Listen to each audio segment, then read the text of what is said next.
वालेकुम स्टूडेंट्स। आज का जो हमारा टॉपिक है वो एनवायरमेंटल केमिस्ट्री में टॉपिक हम जो स्टडी करेंगे वो है layers of atmosphere and this topic is on the page number 118।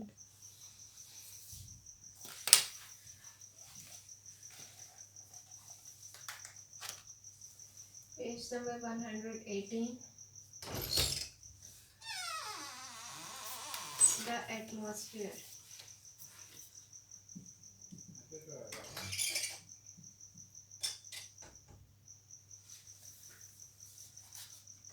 The atmosphere, और इसमें हम लोग जो टॉपिक पढ़ेंगे that is layers of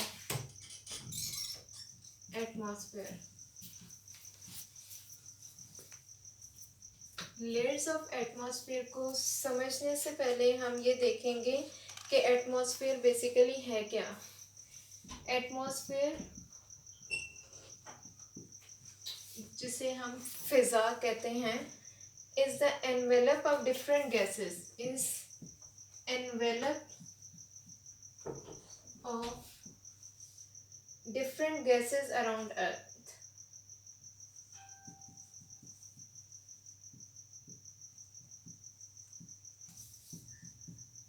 around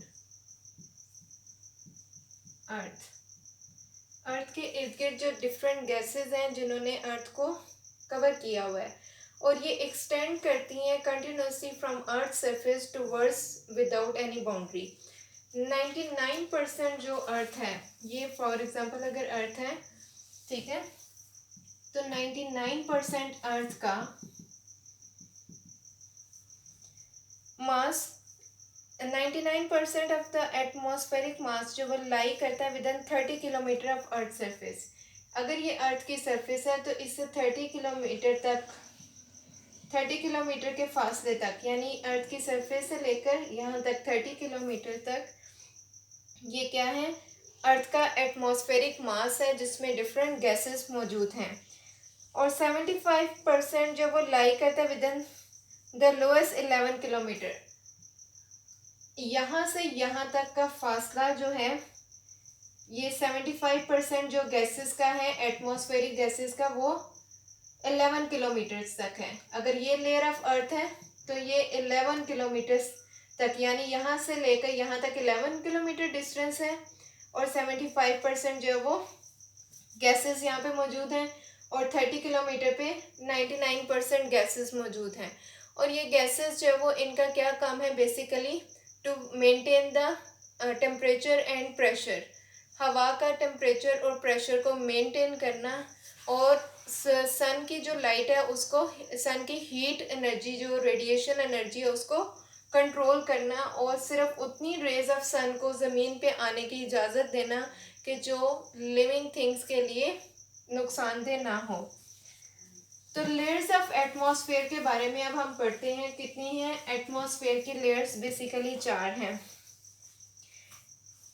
4 atmosphere की लेयर्स हैं। एक है हमारे पास troposphere, then stratosphere, then mesosphere और थर्मोस्फियर।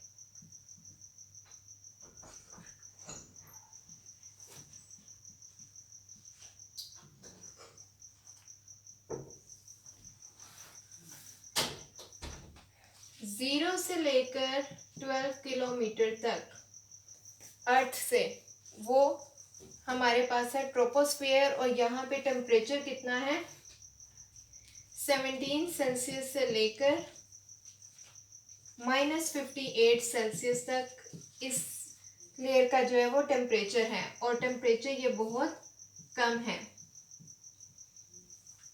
फिर स्ट्रेटोस्फियर की बारी आती है, वो 12 किलोमीटर से लेकर 50 किलोमीटर तक एक्सटेंडेड है, और यहाँ पे टेम्परेचर -58 सेल्सियस से लेकर 2 डिग्री सेल्सियस तक है। यानी यहाँ पे क्या होता है, टेम्परेचर फिर इंक्रीज कर जाता है। माइनस वाला टेम्परेचर डिक्रीज टेम्परेचर होगा और ठंडक वाला होगा, प्लस वाला टेम्परेचर जितना बड़ा होता जाएगा वो इंक्रीज टेम्परेचर होगा और गर्म होगा।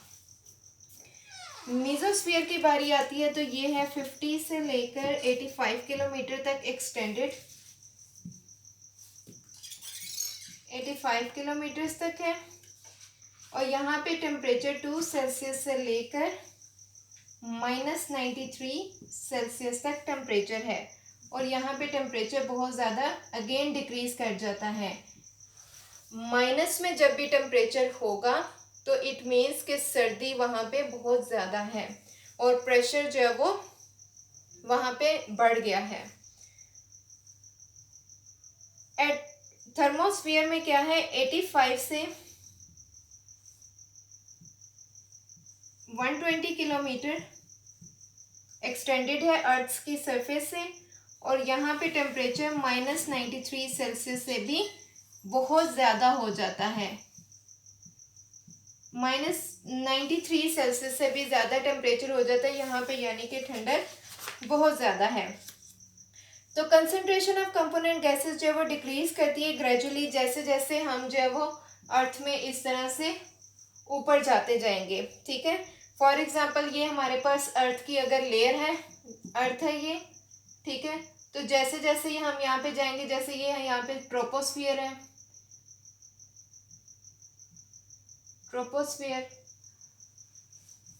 फिर उसके बाद यहाँ पे आके हमारे पास स्ट्रेटोस्फियर आ जाएगा, देन स्ट्रेटोस्फियर के बाद हमारे पास मीजोस्फियर आ जाएगा, और मीजोस्फियर के बाद हमारे पास थर्मोस्फियर आ जाएगा। थर्मोस्फियर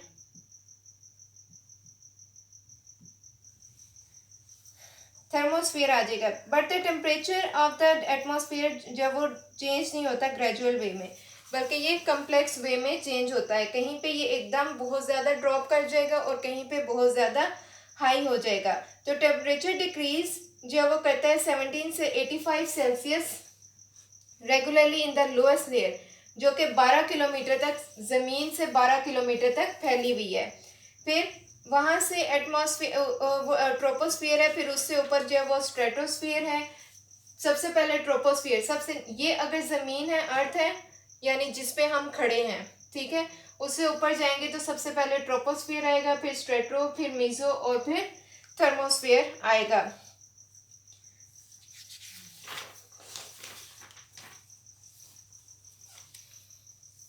यहाँ तक अगर आपको कोई क्वेश्चन पूछना है, you can post in the comment section. Thank you.